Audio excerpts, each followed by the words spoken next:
हडकुळे माणसं काही आजारी नसतात, ते आजारपणाचा सोंग घेतात असं लोकांना वाटतं. कसं ते तुम्ही पुढे बघा. नमस्कार मंडळी, रामराम. हे बघा, बाळाला जबरदस्ती खाऊ घालतायत तसं मलाही जबरदस्ती खाऊ लागतंय.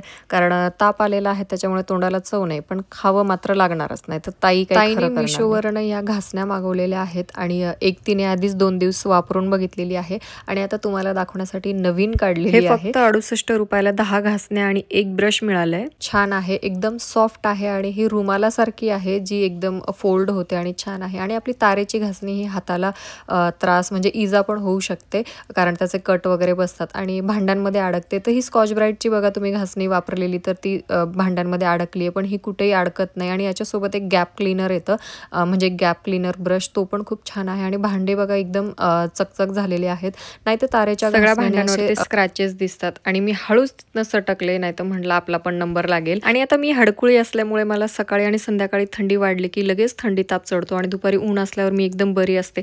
तर कारभाऱ्यांना असं वाटतं की काही नाही, हे कामापासून वाचण्याची नाटकं आहेत. तर तुमच्यासोबत पण हिवाळ्यात शक्यतो मला हा त्रास होतोच. तर दीदीने माझ्यासाठी हे पापड तळले.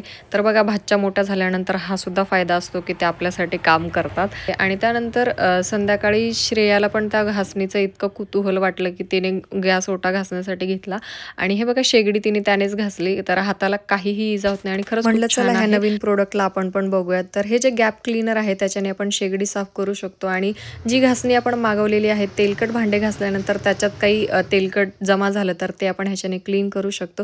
तुम्हाला हे प्रोडक्ट हवं असेल तर लिंक टाईप करा किंवा यूट्यूबच्या कम्युनिटी बॉक्समध्ये बघा.